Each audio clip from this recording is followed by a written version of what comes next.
Welcome back to the Everything is Black and White podcast. It's time for the match preview with me, Andrew Musgrove. And today we're joined by Sean McCormick, the NUFC writer here at Chronicle Live.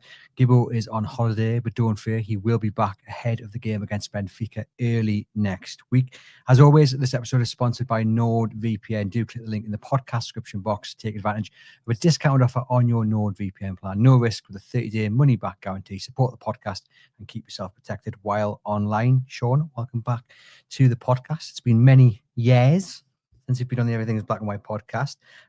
You are a familiar face to everyone here in the office. You've been at the company longer than me, I think it is, if we go back to the history books, but you are back as an NUFC writer, which is a great gig. Do you want to tell our listeners and viewers a little bit about yourself and what you expect to get out of the new job? Yeah, good to be back, Andrew. It's as you said, it's been quite a while since I've been on the podcast. Obviously, a very brand new studio here. When we were doing them back in the day, it was like a little dingy room in the office. We had dictaphones to record on, and then we had a little bit of a boom mic. This is much more professional setup. But yeah, I've been at the Chronicle on and off since 2016. Really started off the role was a fan writer. We probably know it more as sort of like a trends writer, where you're kind of like in the engine room behind the reporters who are doing the nitty gritty at the matches. So obviously at the time it was Lee Ryder, who's still our chief writer, and Chris Waff, who's now at The Athletic. Obviously you joined as well not long after that, and it was basically me, you, and Craig Johns who were sort of in the office doing the engine room, so that the guys could do the quality bits from the stadium, and did that for 5 or so years, maybe 6 years, and then stepped up to be a content editor. Did 6 months at the Manchester Evening News, so worked across Man United and Man City, which was a bit of an eye-opener in terms of the sort of the reach, particularly of Manchester United and their content, and the way that, you know, even though it was the same company, the different ways that they work compared to us at the Chronicle, and different ways their supporters might react to certain stories compared to Newcastle supporters. Came back and was a content editor on the North East and Yorkshire, so obviously the Chronicle, but then also Leeds United and Hull City, Middlesbrough, the Sheffield clubs, Huddersfield for a bit as well. Did that for the best part of 2 years, and then took 6 months out of the company, went to a company called Dexato, which is a bit of a gaming company that tried to fall their way in sport. Spent 6 months there, and then came back to Reach. Spent a bit of time in the Chronicle again, then spent the last year at the Manchester Evening News as a content editor. And then an opportunity arose basically to become the Newcastle United reporter. So working alongside Lee at the home games and helping him in the away games as well. Obviously just being across everything Newcastle United, which is obviously sort of when you start out in the industry, being from Newcastle, that's sort of the dream role, I guess.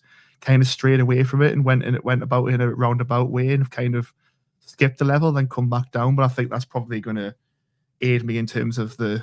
hopefully aid me in terms of the coverage that I bring to the readers, in terms of, you know, being a bit more sort of analytical about what they might want to see, sort of having a sort of editor's head on it in terms of what might work that I possibly wouldn't have had before, which probably sounds a bit boring to the readers, but the upshot is obviously I'm going to all the home games and some away games as well.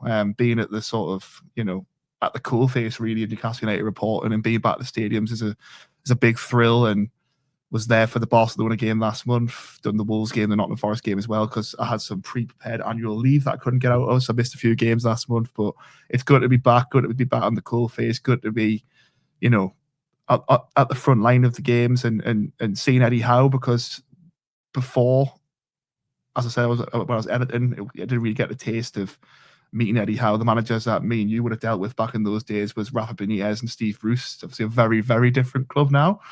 So it's been quite good to see Eddie Howe up close and personal, see how he operates. And obviously he's very, very impressive in the media, as well as being an impressive manager, full stop.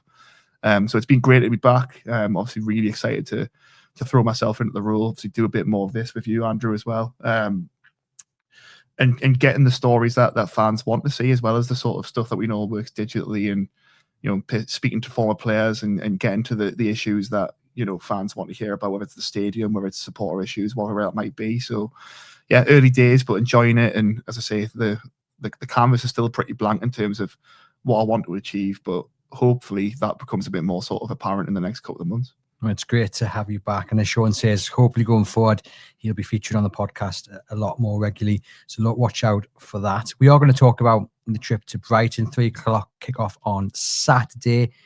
It's a game that I absolutely dread because their record down there is absolutely horrendous. Are you dreading this one, or is history there to be rewritten? I think history's always there to be rewritten. I think it's hard not to dread the visit of Brighton. It's one of those fixtures that come up in the calendar and you think, oh no, not again, because as you said there, Andrew, the record's been pretty dire. I think the last time Newcastle won there was in the Championship, and we were in the old Chronicle offices working on that game when the ball looped off Modiami's foot. And even in that game, Newcastle were pretty dire in that game, but obviously got a very, very important win in terms of trying to get promotion that season. But I don't think it's one that the players necessarily dread. And I think, Eddie Howe's attitude to it definitely won't be one of dread. They'll be going to attack that game. And I think off the back of the start of the season, and obviously off the back of that win over Forest before the international break, they can't afford to go in with any sort of dread. They really need to go in with a positive mindset, and they don't want to lose too much ground, which I think it's still early days. So it's probably, a bit daft to say they've lost ground on the top four, but you don't want that gap opening up. And I think it's important that Newcastle go there with a strong team, a strong mindset, and try and get 3 points. It's going to be tough because Brighton are a good team. We struggled against them at home last season as well. Obviously knocked us out of the FA Cup with obviously the game before the Carabao Cup final, or 2 games before the Carabao Cup final. Anthony Gordon got the red card for the incident with Van Hecker. But yeah, it's, as I say, it's a game that's going to be tough. Brighton's recruitment's obviously the envy of the league. They do a really good job. No matter what the turnover of players is, they always seem to come back bigger, better and stronger. But Newcastle have finished above them in the last 3 seasons. So they've got nothing to fear in that sense. And on paper, they are the better team. It's just obviously going to be a very tough game down at Brighton, and the record speaks for itself in that sense, really. It's interesting to talk about the mindset there, because no doubt Eddie Howe will be asked about the record at the Amex, and he'll bat away any suggestion that there is any fear or trepidation. But speaking as a fan, like you say, you look at that fixture and you go, oh, I really don't want to go there. There's a one away game I could avoid. It would be a trip to the Amex.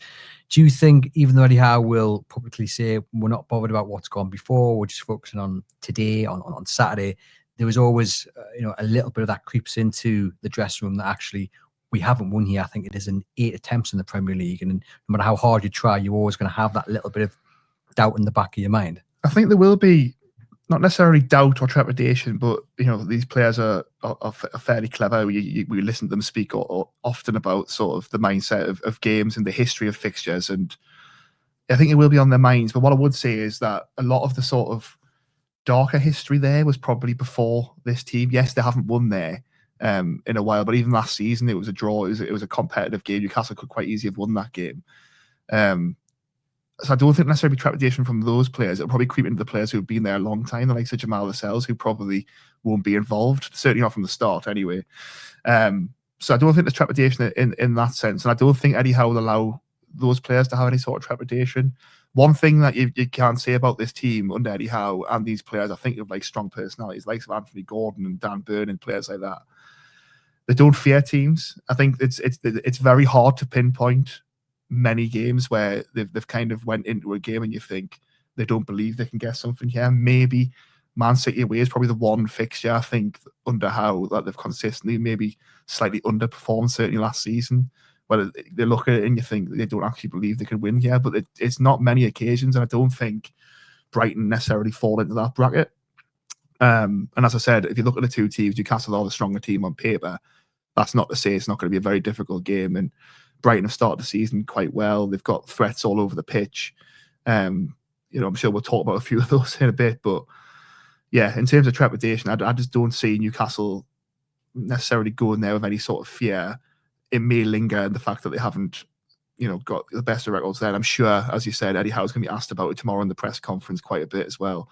But as I say, I think the mindset of the players will be positive. It has to be positive, and they've got to go in there thinking we could win this game, and they need to win this game. I think, because as I said, it's pointless winning against Nottingham Forest to get that second win of the season if you're not going to then build on it. And obviously we've got a big game in the Champions League on the horizon, which you mentioned at the start of the show.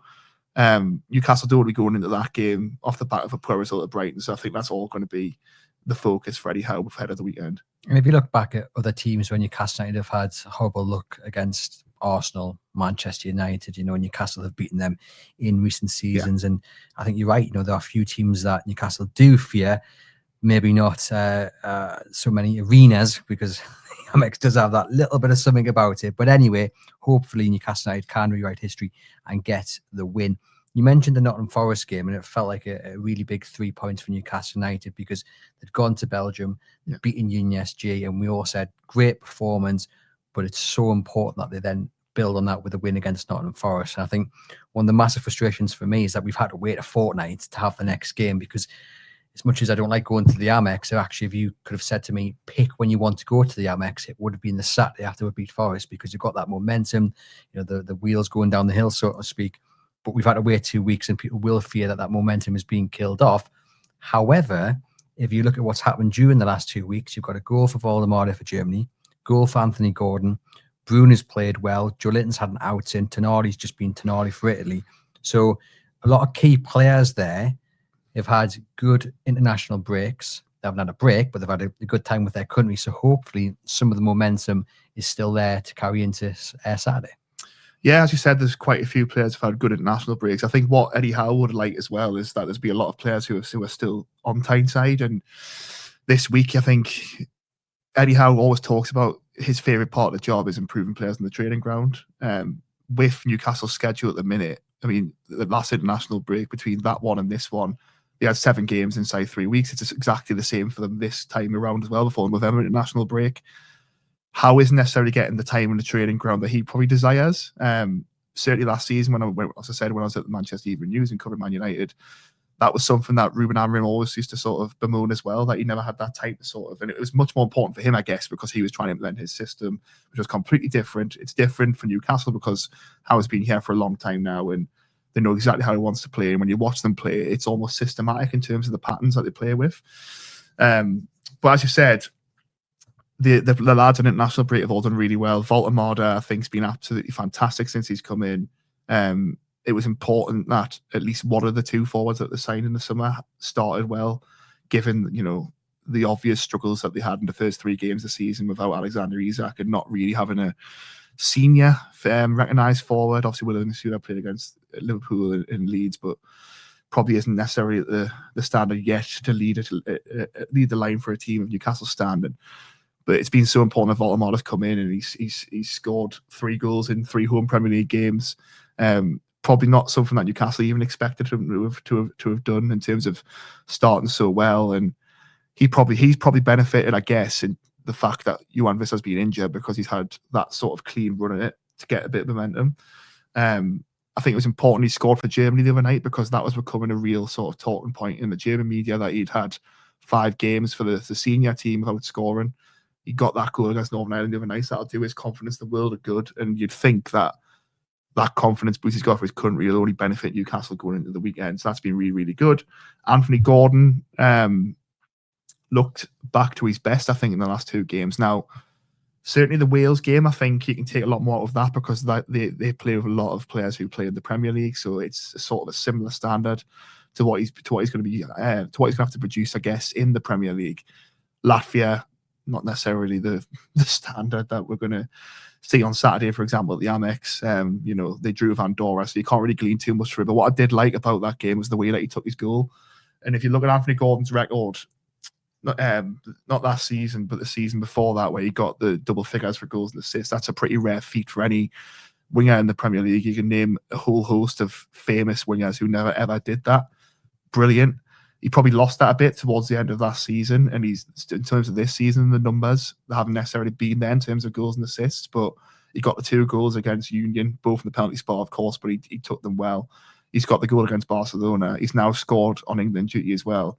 The real hope now for Newcastle is that Anthony Gordon's back to his best in terms of the number side of it. I think if you asked Eddie Howe if he hasn't been at his best, he would argue that it's not sort of as binary as he just needs goals and assists. He's making the runs, he's committing defenders, he's being direct. He'll probably defend him in that sense. But I think Newcastle fans are looking at him thinking those numbers have to be a bit more. So I think his performances for England will be a real positive for Newcastle if he can continue that. Now, if you converse that, I guess, with Anthony Alanga, who has made a bit of an indifferent start. I think in the Champions League, I don't know if you would agree, but the Barcelona game, the first half particularly, he was absolutely outstanding. Against Union, he was absolutely outstanding. But against the Premier League teams, where they're sort of, particularly if you looked at the Nottingham Forest game last time out when they played 5 at the back and they were a pretty low block, it's almost like he struggles when he can't necessarily get the space in behind. The goals and assists haven't been coming for him, and then he hasn't played at all for Sweden when he's been away, which I suppose you can look at it in the glass half full sense of he's coming back fresh, so Eddie Howe can play him, and there's no issues about his physical demands. But I think in an ideal world, he was probably the player that you're looking at thinking, if he can go away for Sweden and get a goal or an assist and just get something on the board, it's going to really help him in terms of writing off the critics, which he sort of, hit back at as well on international duty. So as you say, on the whole, the international lads coming back in, positive momentum, because a lot of them have done really well for the teams. Bruno played twice for Brazil. I think we'll probably get on to him in a minute. It's a separate point, but he's emerging as a real sort of important player for Carlo Ancelotti, which is good for him, I guess. And it's good for Newcastle that we've got a player who's, a regular for a team of Brazil standing on an international stage. That's really, really good. But as I say, I think like the likes of Alanga could have really benefited him to have done really well in the international break. Yeah, I would kind of put Alanga and Gordon in the same category where you needed those two players to have a good international break. Obviously, Gordon has done. His has been more because it's been so stop-start with the suspension, and then his form hasn't really managed to get up to where we expect it to be. Alanga's an interesting one, though, because you're right, hasn't really hit the ground running. He's had brief glimpses of why Newcastle paid so much money for him. But it's going to be so interesting to see how the horrors is maybe a bit extreme, but it's not going very well at Sweden, is it? They've sacked John Dahl Thompson. I mean, if they qualify for the World Cup, it'll be some sort of miracle. He's not playing. So he's coming back to Newcastle United already with some bad press to a certain degree. He's coming back in an even worse mood because his international career is kind of stalled. They might not reach the World Cup. I mean, there's a risk there, isn't there, that could have a really bad impact on him, and even worse impact. And this is kind of maybe where, the likes of Bruno, Eddie Howe, Jason Tyndall, Graham Jones, they earn their money. Maybe he needs a little arm around the shoulder and needs to be picked up when it comes to his morale. Yeah, definitely. There is that risk. Obviously, that risk of him going away for Sweden and not playing is not really something Newcastle could control. So I guess what they can control is how they sort of support him coming back if he is a bit down in the dumps because he didn't play and Sweden have been doing really badly. Eddie Howe loves Anthony Alanga. He's tried to sign him for 2 summers in a row. Obviously got him eventually this summer. So I think, there's not going to be any sort of giving up on him at all. And it hasn't been that bad. If we're being honest, we probably expected more, of course, but it does take time to settle in, even for players like Alanga, who's been at Man United and been at Nottingham Forest, who are used to the Premier League. Now, what I would say in his defence is the numbers haven't been there, but I can pick out 3 or 4 examples in my head just now thinking about it, where against Liverpool, against Aston Villa, even against Forest last time out, where he's got into a decent situation, pulled the ball back, and the Liverpool, I think it was the Liverpool game. Was it the Liverpool game where Anthony Gordon air kicked, or was it the Barcelona game? It was one of the two. Barcelona. Yeah. That's and 9 times out of 10, he makes a sweet connection with that and hits the target, and that could be an assist, and that could be the sort of catalyst to kick him off. That's what we've said about the kind of start of the season, isn't it? If Newcastle had a recognised striker in those first few games, they'd be much further up the table, and the likes of Anthony Alanga, their stats would read a lot better. And it's just bad luck in many ways. But I agree, against Forest, he got a little bit of criticism, but I actually thought he looked quite threatening, and he was getting into the right positions. Okay, maybe the cross wasn't met by anyone, or maybe the cross wasn't as good as it could have been, but I certainly didn't think he deserved the kind of weight of criticism that came his way from some. But we have to hope that he does start to prove his worth, and it is going to be difficult because it's Brighton and they are a decent side. But I suppose when you've got a man like Nick Voldemort to aim for in the box, then you'll be quietly confident that your assist stats will start to rise. You'd hope so. And obviously Voldemort, as we've just said there, scored again for Germany, so he's in a real rich vein of form. And while Viss is out injured, that momentum you'd think is just going to continue to grow. If he can keep scoring goals regularly, it'll be great. And I think, as you said there is the sort of the assists will come because of someone of Voltemada's stature in the box. If you pump enough crosses in there, he's going to get on the end of a couple and he's going to at least hit the target and make the keeper do something. I think it's interesting with Alanga and the point you made there about the fact he's always a threat. If you listen to any sort of defender talk about as a former defender, as a pundit, talking about Alanga, every single one of them says they would hate to mark him. He would be an absolute nightmare to play against. Now, in my head, I'm thinking, well, surely if players have got that fear about him, that's only a good thing for Newcastle. He just has to keep sort of keeping at it and keep being that threat and keep being direct and not sort of losing any heart and keep trying things. And the more he tries things, they'll come off. The Union game, for example, yes, in hindsight, Belgian champions, good team, but they're not. If you compare them to Brighton, well, it's an easy way to compare them to Brighton. They're Brighton's sister club, and Brighton are the chief club among that sort of multi-club system. They're not as good as Brighton, so it's easy to say yes, he did it against Union, he can do it against Brighton. It's a lot more difficult than that in practice. But there was a lot of times where he was direct, he was getting crosses in, and it didn't quite come off. But the first goal comes off from that. The ball comes back out to Tonali hits it, Voltemada flicks it in 1-0. He then is direct again, wins the penalty 2-0. We haven't seen that in the Premier League, but I do think that'll come. And it was interesting as well, listening to after that Union game, Nicky Butt was on. It's match of the day, but I'm not sure what they actually call the Champions League highlight show. And Nicky Butt was his former Man United coach as a youngster, and he said his attitude was absolutely outstanding on the training pitch. He loved him because, as he said, he wasn't scared to try things. He was really direct. We all know he's absolutely rapid and he's hard to play against. He said the one thing they had to really sort of work on with him was stopping to cross the ball, so not doing everything at a million miles an hour. And if you watch him, he's obviously a lot better at doing that now. And he got 10 or 11 assists for Nottingham Forest last season, so he's clearly worked on it.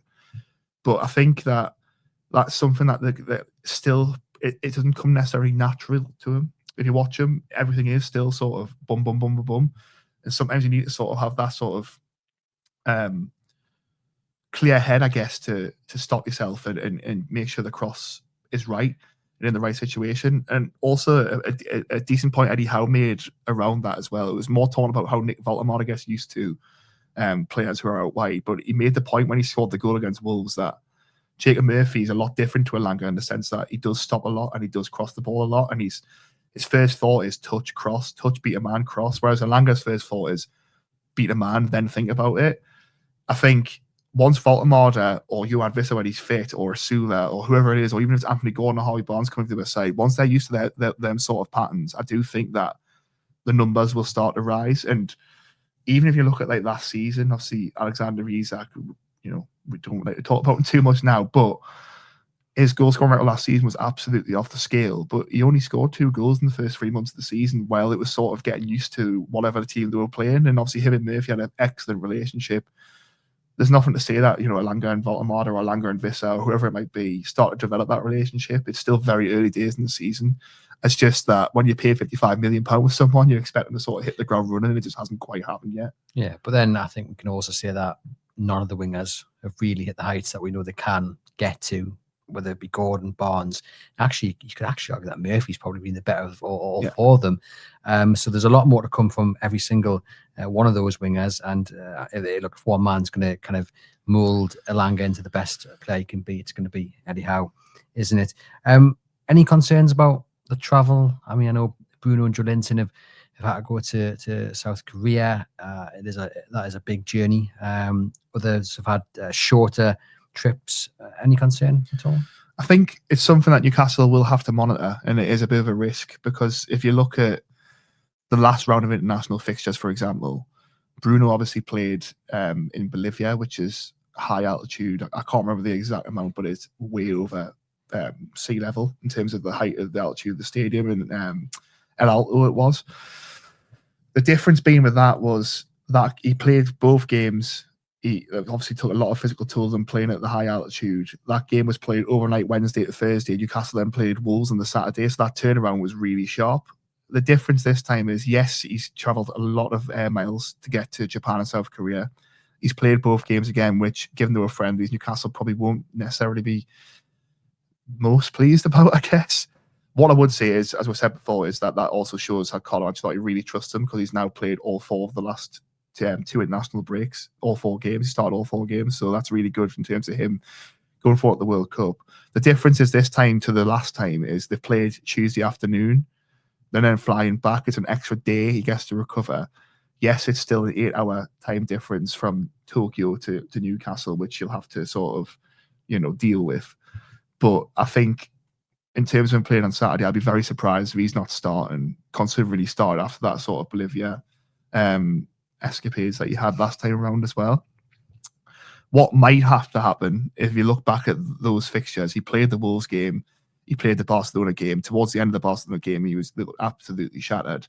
He then missed the Bournemouth game entirely. And Eddie Howe was definitely sort of treating this campaign to the last European campaign a lot differently, because obviously Newcastle, and it wasn't necessarily to do with the sort of muscle fatigue or anything like that, got very unlucky with injuries in that season.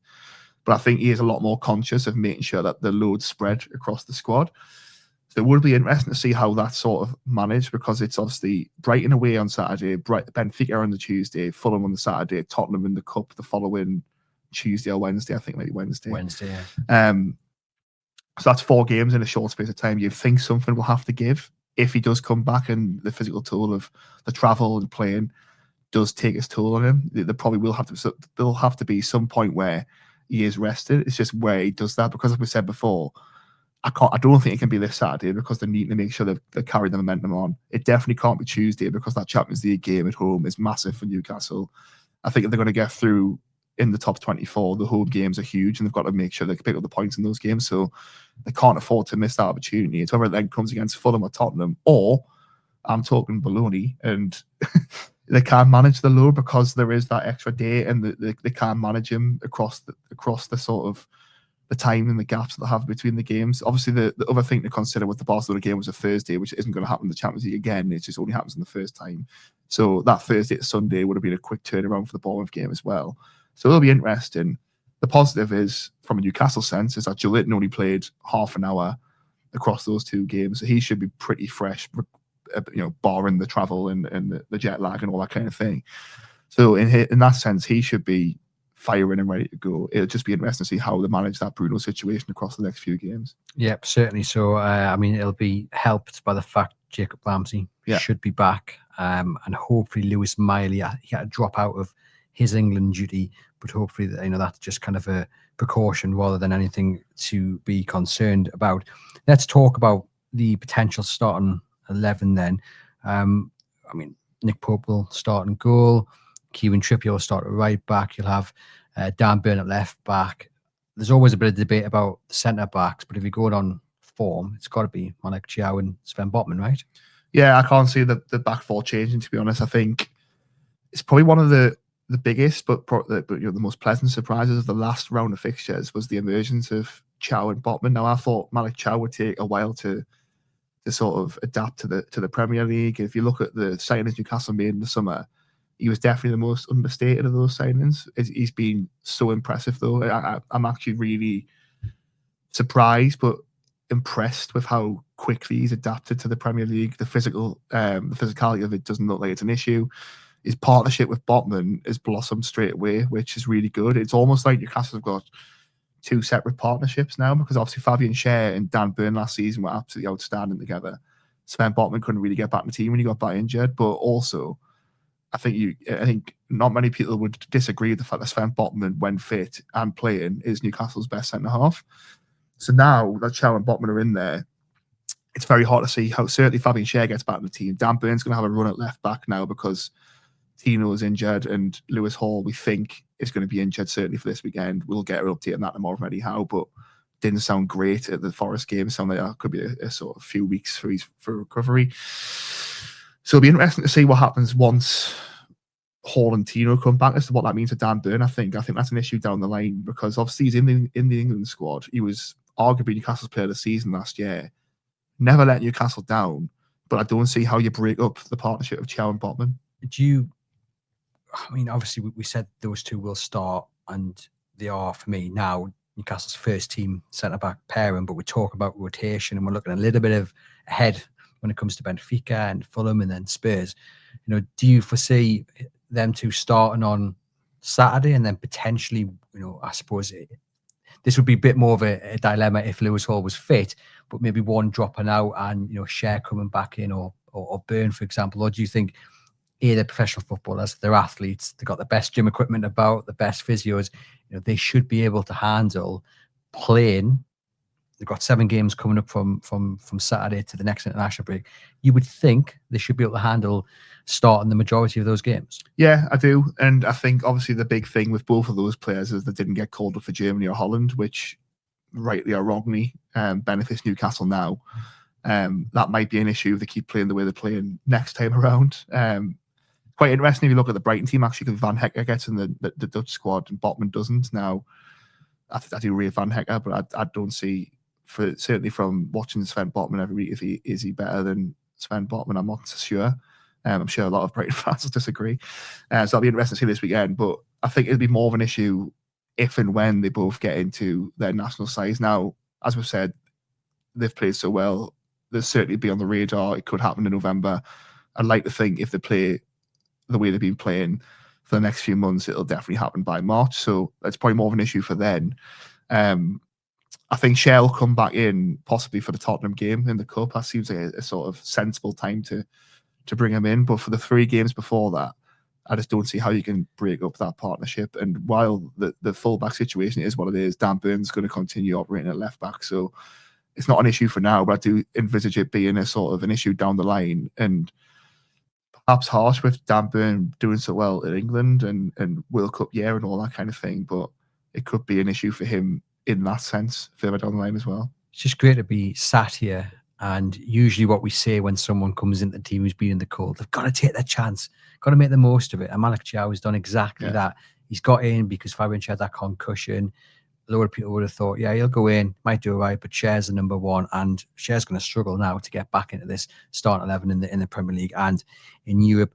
On Dan Byrne, he's pretty much a shoe-in to start left back because of the injuries. Now, do you worry about that against someone like Akuba Minter? Yes and no. I think Byrne's experienced enough to know how to handle players like that. The obvious worry is that if those players get in behind, then the pace is just it's a no contest, isn't it? But he's done it before. If you think back to the season Newcastle finished 4th, Dan Byrne played the majority of that season left back and did really, really well. He's tactically able to understand the role. I think it's surprising actually sometimes when you watch him being 6'7" in such a physical unit, how much he can get up and down the pitch. What I would say is that the slight worry, I guess, is he spoke. Now it's not necessarily a major issue, but he spoke about the fact how he not necessarily put on weight, but it was more like he was much more mindful of that you need to be more physical when he was a centre half. He's probably been in that mindset going into it, and now he's back to left back. It's like, oh, how does that affect him physically? There was a couple of occasions where Forrest got in behind, and Gibbs White, who's obviously a fantastic player, gave him a bit of a nightmare at times. But I think on the whole, you'd back Byrne to have the experience to know how to handle them. And the obvious concern is obviously if they get in behind, what that means. But he's done all right at left back so far. I wouldn't say he's necessarily a weak link. And if you look at Newcastle defensively this season, the record's absolutely outstanding. He's been a big part of that. So yeah, I'm by no means writing off Dan Byrne, but I do think that if a pacey winger can get the better of him, that is a concern. But the experience and the know-how, and certainly I think the sort of just knowing the game and knowing the positions and knowing like little tricks to foil these players, he's got that in the locker. So hopefully it won't be a major issue on Saturday. Fingers crossed. And obviously you'll have the help of Anthony Gordon. He might take a note out of the book of Kieran Trippier, who I think's adapted his game to his age, knowing that he hasn't maybe got that pace to get back if he always bombs forward. And there's a little bit of balance there, isn't there? Kind of understanding what you can do, and especially up against someone like Minter, who if he gets over the ball comes over the top of you and he gets past you, then you're on a little bit. But then I think what we'll see is a bit like the Forest game. We'll have 2 or 3 kind of nightmare moments for Dan Byrne, which I don't think is too strong of a word because he was got at quite a few times. But also there were other examples against Forest where he either recovered well or he's just stopped the attack altogether. So it'll be a bit of a balance, and you just got to kind of accept that. Across the midfield 3, it will be Tonali, it'll be Bruno, and it will be Joe Linton. Then onto the wings, is it Alanga? Is it Murphy on the right? it's hard to say. If I'm picking the team on Saturday, I'd go Murphy on the right for the Premier League game, and I'd start Alanga on the Champions League game, just purely on the evidence that Alanga struggled in the Premier League, but has been absolutely excellent in the Champions League games. Now, Murphy, when he's come in, has done really, really well. And I think if you're Jacob Murphy, you're looking at it thinking it's incredibly harsh that I found myself out with a team. His record last season was absolutely outstanding. As I said about the sort of the double figures goals and assists club, he was very, very close to breaking into that. Now, again, it's not a numbers game. There's a lot of football that comes down to the eye test, and sometimes Jacob Murphy doesn't necessarily pass the eye test in terms of you'll do things and you think, what on earth is going on? But then he has the propensity to do the spectacular. I think in away games, Eddie Howe really trusts him tactically, certainly at both ends of the pitch in terms of his defensive work as well. I don't necessarily think that trust is there for Alanga defensively yet. So if I was, a betting man, I would suggest that Murphy plays on Saturday and Alanga plays on Tuesday. Obviously, the caveat with Murphy is that he has been sort of carrying that little Achilles knock, and it depends, over the last 2 weeks, how much that sort of got worse or recovered. We'll obviously find out a bit more about that tomorrow, which will be a big sort of factor as to who starts. But if I'm Eddie Howe, I'm starting Murphy in that game on Saturday. And I think the way that he came on against Forest and did well, and the Wolves game where he did well, and with it being away from home and it being there's going to be a few hairy moments defensively, I do think that you'll certainly start the game with Murphy. If it's not quite working in Newcastle, or maybe like level or one goal behind, that's when you can sort of release the Alanga wild card from the bench. But I do think Murphy starts. I spoke to a Brighton podcaster earlier who did the View from the Opposition. That'll come out on Friday morning, so go and have a listen and a watch of that. And he spoke about how Brighton will look to control the game initially, but if it doesn't work, they do have a tendency to try and, to then sit back, and that could be a little bit of an issue. And I guess if they do that with an hour, 70 minutes on the clock, and then Alanga comes off the bench and you can hit them with speed, that would be a massive boost for Newcastle. But it goes back to what you were saying earlier about that end product needing to be there. So again, it's all about balance. But on the left, Gordon has to, right?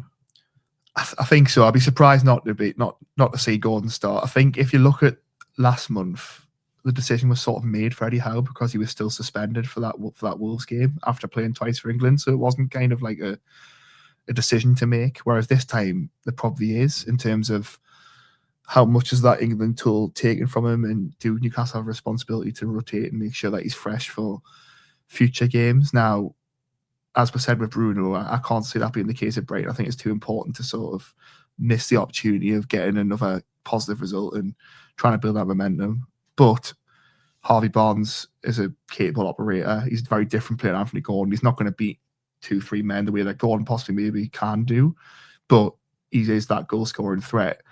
I think if you start Murphy, I wouldn't necessarily be confident about starting Barnes because it's sort of two of the same. Whereas I think if you've got Murphy on one side and Gordon on the other, at least you've still got that sort of direct, explosive threat.